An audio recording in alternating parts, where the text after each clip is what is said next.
Olá, ouvintes e seguidores. Eu sou a contadora de histórias e trouxe aqui mais um capítulo da história de Gabriela Sanches para vocês. Estou correndo com esse relato por ser longo e adoro. E logo teremos mais alguns, prometo a vocês. Trarei todos a vocês com muito carinho e amor. Fiquem agora com o relato. Eric, o albino filhote. Paul havia assumido a terceira sede do clã e respondia a Pedro. Morava com a loiraça na casa em que o clã construiu, próximo a Nova Jersey. Sempre que nos encontrávamos, em reuniões de grupo, era meio estranho. Nos tratávamos bem, claro. Não sou tão grosseira. Bom, pelo menos não sou tanto. Mas tivemos algo, e para mim foi profundo. Mas acabou. Ele estava com outra pessoa, e meu foco agora é a união dos clãs e a formação de um exército contra o mal e contra a Descobre. A verdade é que havia realmente união. Nós havíamos nos unidos. Os ataques a Descobre estavam cada dia menor. Estávamos prontos para a maior das fugas quando necessário. A orientação de Pedro era evitar colisão. E quando acontecia, a ordem do Alfa era para não deixar rastros, eliminarmos os problemas. Vocês me entenderam? As amplas janelas da Casa Branca, que davam para a rua, eram ocupadas por casais, o que deixava a casa menos suspeita. As corridas noturnas eram feitas atrás da casa.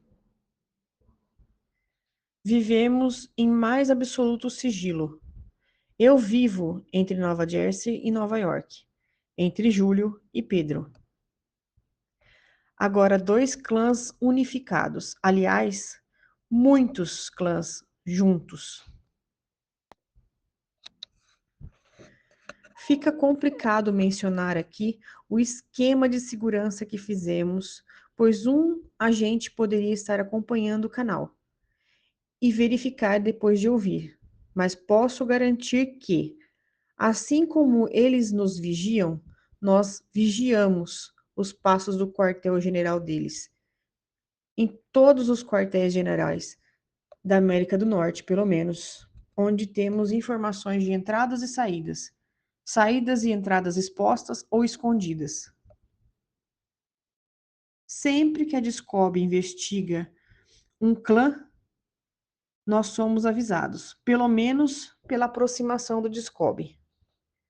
Cada mês que se passava, perdíamos menos integrantes, fazendo com que outros clãs se unissem mais e mais conosco. Ninguém quer perder um membro. Nos protegemos. E todos queriam ver o albino, no caso, Júlio. Eu sou discreta. Eu prefiro ficar na penumbra, na solidão, sozinha nas minhas corridas. E ainda não sabia se poderia me transformar estando grávida. Não, gravidez não é doença, não estou dizendo isso. Eu estou muito feliz por estar grávida, mas a transformação é algo extremo no corpo humano. Não poderia correr risco do bebê sofrer com a minha transformação. Eu tinha muitas dúvidas em relação aos meus sentimentos, principalmente a Júlio. Paul passou em minha vida e me apaixonei por ele, loucamente. E com ele eu queria estar.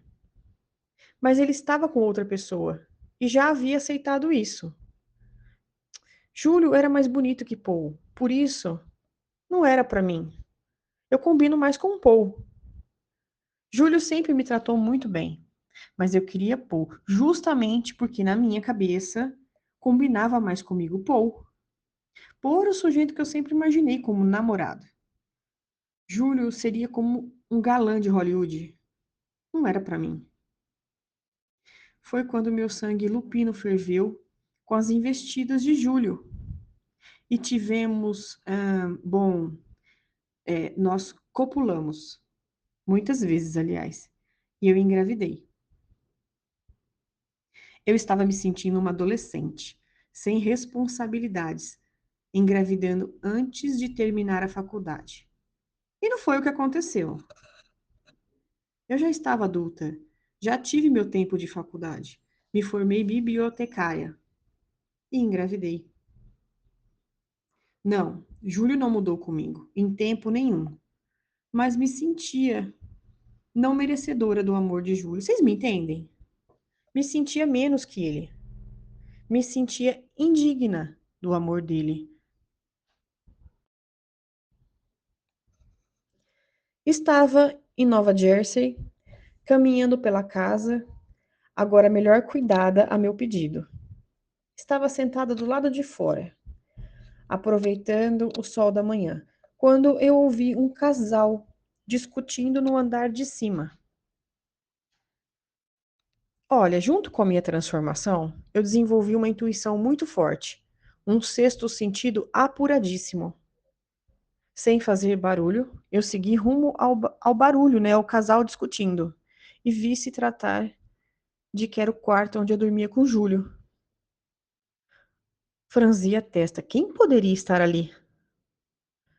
Apurei a minha audição e reconheci Júlio, conversando com outra mulher.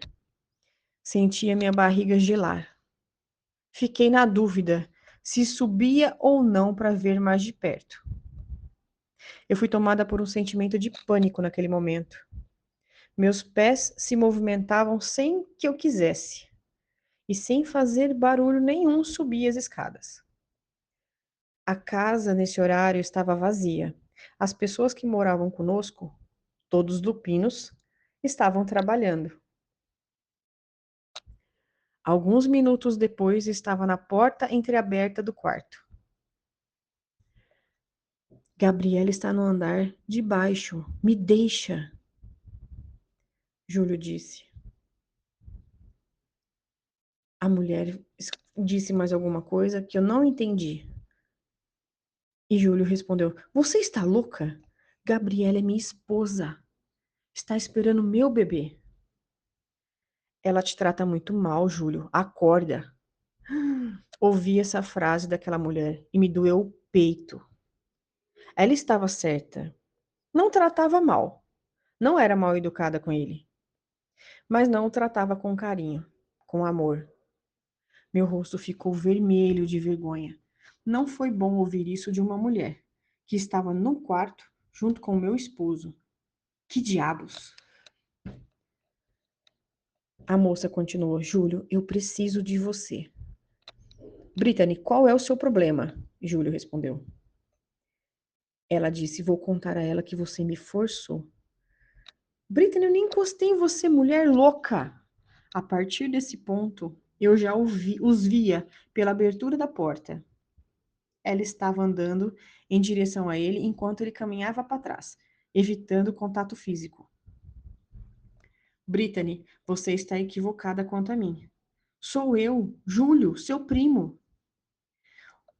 O homem abandonado pela companheira e que vive uma solidão eterna. Sim, é você, Júlio.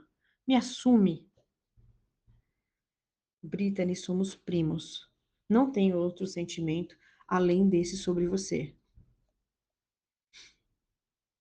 Aproveitando a proximidade da cama, enquanto Júlio caminhava para trás, Brittany empurrou e o derrubou sobre a cama, subindo nele e ao mesmo tempo que abria seu zíper e tirando para fora seu membro. Abri a porta e puxei ela de cima dele. Usei um pouco mais de força que o normal. Ops. Ela foi arremessada até a parede, batendo com força e caindo no chão, pesadamente. Júlio me olhou incrédulo. Não estávamos ali para machucar uns os outros, mas situações extremas requer medidas extremas. Foi então que Júlio apontou o espelho e eu segui até lá. Era dia. Período da manhã, eu estava transformada em albino. Comecei a chorar.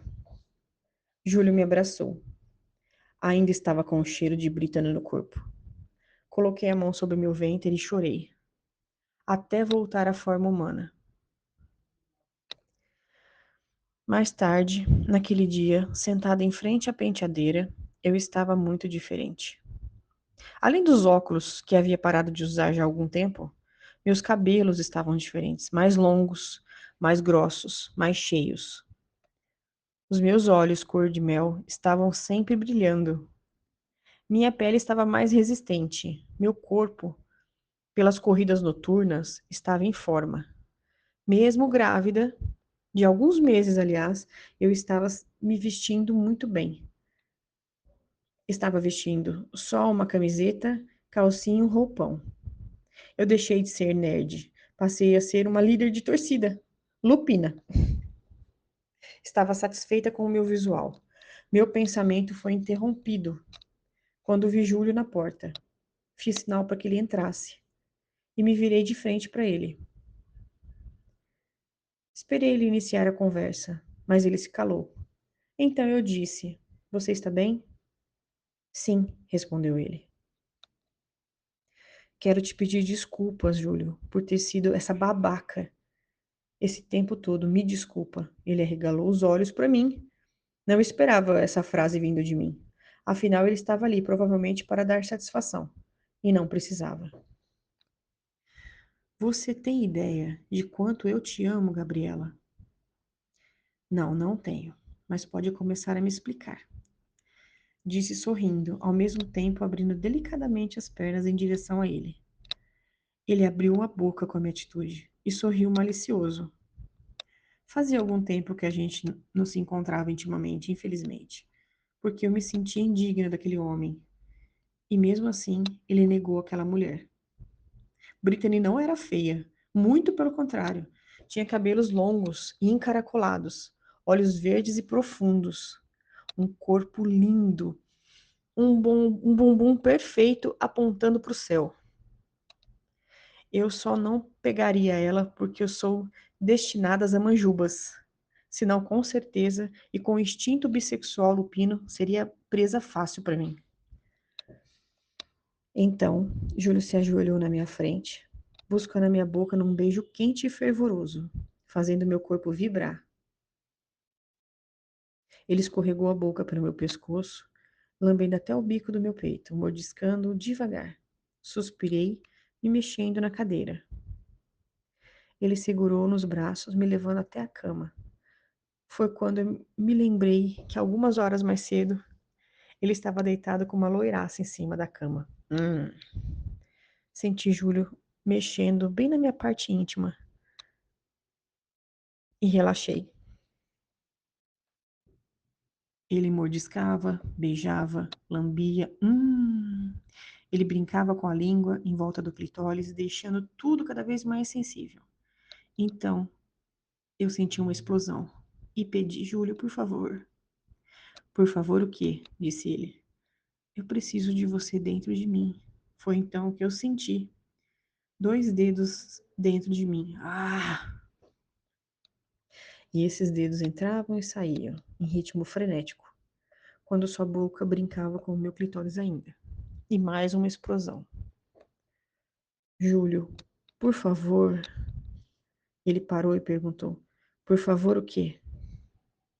Com muita dificuldade eu disse: Me come. Como um animal altivo, ele tirou as calças que estava usando com muita rapidez e subiu em mim, encaixando com um movimento único. Ah! Ele parou, me olhando nos olhos. Tudo bem? Tá doendo? Quer que eu. Não, não, não, não. Não pare. E assim foi a nossa bandeira branca, feita através da pele, através do amor. Quando ele explodiu, ele rolou para o lado, me aproximando sobre ele. Gabriela, você não sabe o quanto eu te amo. E Júlio, eu também amo você. Deitada em seu peito, senti as lágrimas dele escorrerem até o meu rosto, mas preferi me calar. Jamais perguntei a ele sobre a Brittany. Não queria saber se houve traição. Afinal, eu teria que ter uma atitude caso houvesse traição, e eu não queria. Não queria me afastar de Júlio. Aquele homem é incrivelmente perfeito. Ainda não me sentia digna dele, mas passaria o resto da minha vida tentando ser a mulher ideal para ele. A partir daquele dia, o trataria como namorado, como companheiro, como esposo, e nunca mais nenhuma das mulheres chegou próximo a ele. A gestação corria bem. Todos os meses fazia acompanhamento com o Dr. Clayton, sempre muito discreto, e foi passando informações para o meu pai.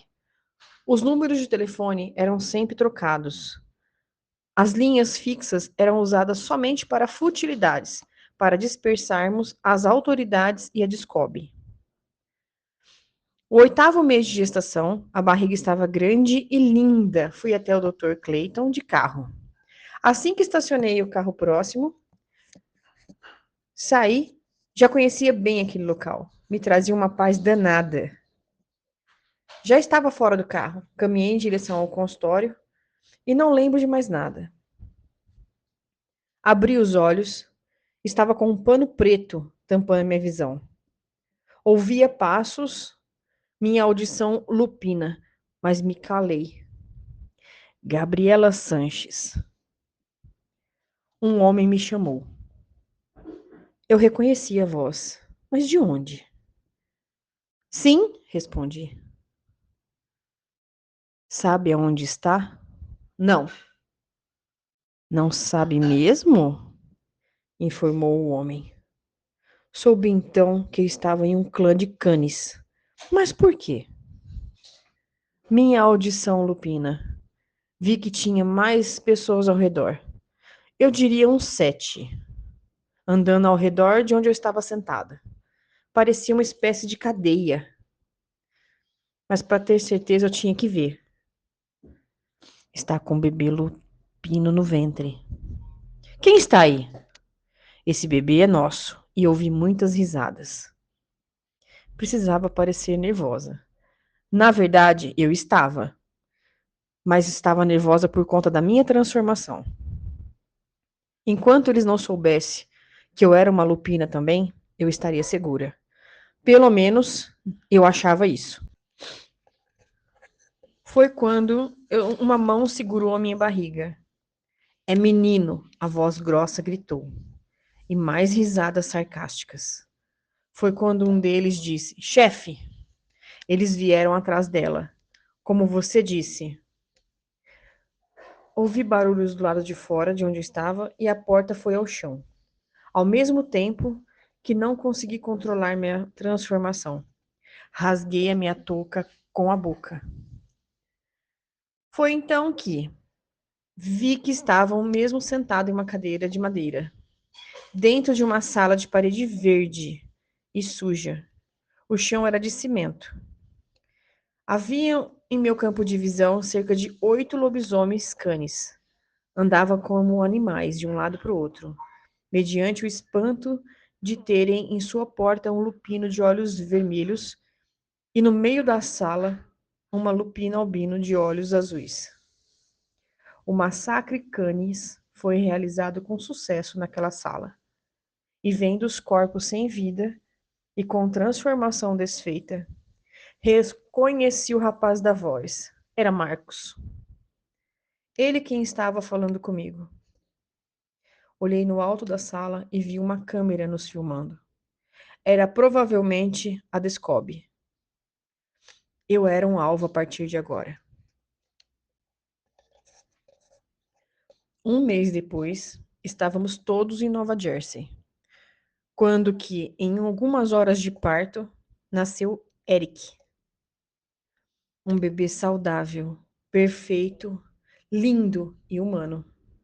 Só saberíamos se tem o gene lupino ativo ou não aos 14 anos dele. No meu caso, foi de... não importa. O importante agora é ele. É Eric. O meu filho. Pedro estava encantado e disse: Sua mãe ligou, perguntando de você. Ai, eu gelei a minha barriga. Tinha esquecido de comentar sobre a minha mãe. Depois de saber que ela havia mentido para mim por anos, eu evitei até de pensar sobre ela. Ela quer ver vocês. Baixei a cabeça, me sentindo culpada por ter me afastado. Vou ver ela em breve, pai. Você vai ver ela hoje, sugeriu ele. Hoje? Mas por que hoje? Ele sorriu, porque ela estará aqui dentro de algumas horas. Pai, protestei. Ele sorriu. Em algumas horas, realmente. Algumas horas depois, um carro alugado parou na frente da minha casa branca. E duas senhoras saíram de lá, minha avó e minha mãe. A minha mãe chamava Eva. Era secretária quando precisou parar de trabalhar para cuidar da minha avó, já idosa e doente. Minha mãe já havia escrito minha avó em uma casa de repouso americana, mas estava chamando por ordem de inscrição. E isso há anos ela esperava uma vaga. A única renda que tinham era a renda do governo, que fornecia para o meu avó e uma pequena para minha mãe, que não dava nem para os medicamentos da minha avó. Pedro, meu pai, ajudava uma mesada gorda. E enquanto eu trabalhava, também ajudava, mas fazia tempo que eu não estava mais na biblioteca. Assim que entraram na casa, estavam todos esperando por elas. Minha mãe me abraçou por longo tempo e choramos juntas. Senti muitas saudades, mas aprendi que sentimentos, quando causam desconforto, é melhor não dizer. Filha, você está linda. Você também, mãe, disse a ela, agradando-a. Mas não era verdade.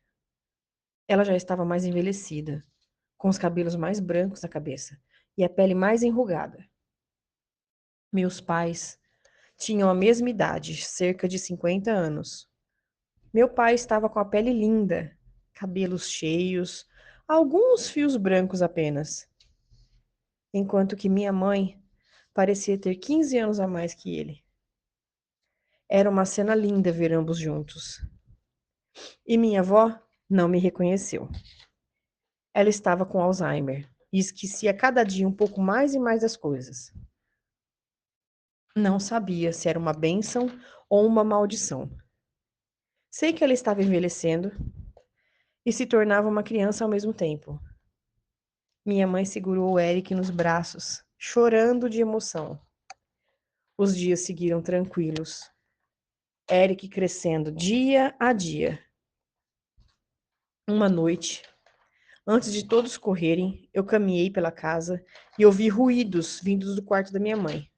Me assustei. Estávamos em guerra, mesmo que controlada. Mesmo assim, tudo era perigoso. Me aproximei da porta e ouvi minha mãe gritando. Eu já estava com a mão na maçaneta, quando Júlio me segurou, dizendo com a cabeça não. Ele me abraçou, colocou a mão sobre os meus olhos e não sei como explicar, eu vi uma cena que jamais queria ver. Meu pai estava ao lado de dentro do quarto, copulando com a minha mãe. Eca! Levantei a sobrancelha. Claro, deveria ter pensado nisso. Meu pai é lindo e nunca esteve com outra mulher. Não que eu visse. E ela, sempre falando mal dele, claro, nunca encontrou outro homem. Eles se amavam ainda. Saindo de frente à porta, perguntei para Júlio: como consegue fazer isso? Ele riu. Saímos da porta, indo para o lado de fora da casa, quando ele me disse: cada lupino tem um dom. Você tem a sua força acima do normal, mesmo para um lobisomem. Além de sua intuição apurada, eu tenho a evidência. Fechei a minha testa. Como você tem evidência? Se precisava de um localizador no meu bolso naquela noite. Ele sorriu. Eu sabia que diria isso. Eu tinha visto em evidência que você sofreria um ataque. Por isso falei com Raul, que colocou no seu bolso o localizador. Não esperava que encontrasse você sendo leal a mim. Na verdade, eu sempre achei que você não gostasse de mim. E não gosto, disse brincando numa piscavela. Eu amo. Eric chorou, e a porta do quarto da minha mãe se abriu. Ela saiu se vestindo rápido, indo em direção ao carrinho de Eric, parado a alguns metros de distância. Em poucos minutos, ela estava com Eric no colo. Meu pai saiu em seguida do quarto, trocando olhar comigo. Sorri e baixei a cabeça, porque meu pai não precisa se sentir mal, sabendo que eu descobri. Alguns dias depois, minha avó piorou e faleceu. Minha mãe ficou profundamente triste, o que meu pai ajudou muito ela nesse tempo. Meu pai é um dono de uma rede de farmácias, o que rende uma renda e que nos ajuda a viver. Ele emprega muitos lupinos em sua maioria. Ele é bem conhecido por isso e tem amigos em todos os lados. A minha avó foi enterrada próxima à Casa Branca, num cemitério. Minha mãe ia todos os dias lá, conversar com o túmulo, o que estava deixando a gente um pouco incomodado. Entendíamos a dor dela, porém cemitério era local sujo. E temos uma criança aqui, Eric, mas ela ia lá todos os dias e ficava sentada por horas sobre o túmulo, fazendo crochê, lendo revistas, conversando com pessoas que apareciam por lá. Um dia em específico, ela foi por volta das 16 horas. E geralmente, quando acontecia isso, ela voltava em torno das 20. E naquele dia, não chegou. Meu pai ligou para ela. Ela não atendeu. O que será que tinha acontecido? Meu pai pediu para que fôssemos correr e passássemos por lá. E foi o que aconteceu. E o rádio ligou. Pedro, achamos ela. Que ótimo, suspirou ele aliviado. Onde ela está? Ela está num túmulo, mas o silêncio se fez do outro lado. Mais o que, homem? Mas ela não está sozinha. E quem está com ela, homem? Chefe, não sabemos. Ela vê e conversa com alguém, e não sabemos quem é. Não vemos ninguém com ela. Meu pai pensou por algum tempo. O rapaz que estava vigiando minha mãe estava do outro lado do rádio, esperando uma ordem.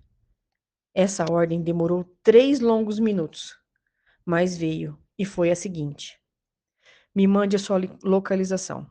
Vamos até você. E assim foi feito. Minutos depois da decisão do meu pai, chegamos até o cemitério e vi a minha mãe ao longe. Como estava escuro, não consegui ver nada, além da minha mãe sentada sobre o túmulo, gesticulando com as mãos.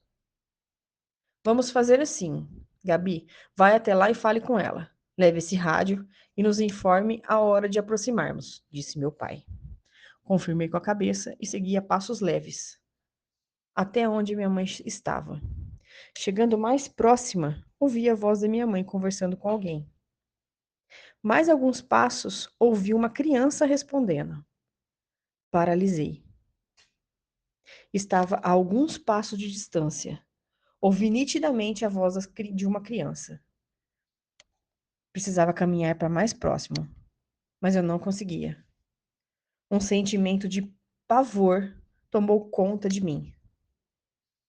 Precisava andar, mas não conseguia. Foi quando, para minha surpresa, ouvi: Gabi, você tá aí?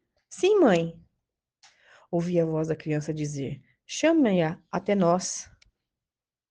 Minha Nossa Senhora, eu juro que eu ouvi quando a minha mãe disse: e você vai aparecer a ela? Sim, sim.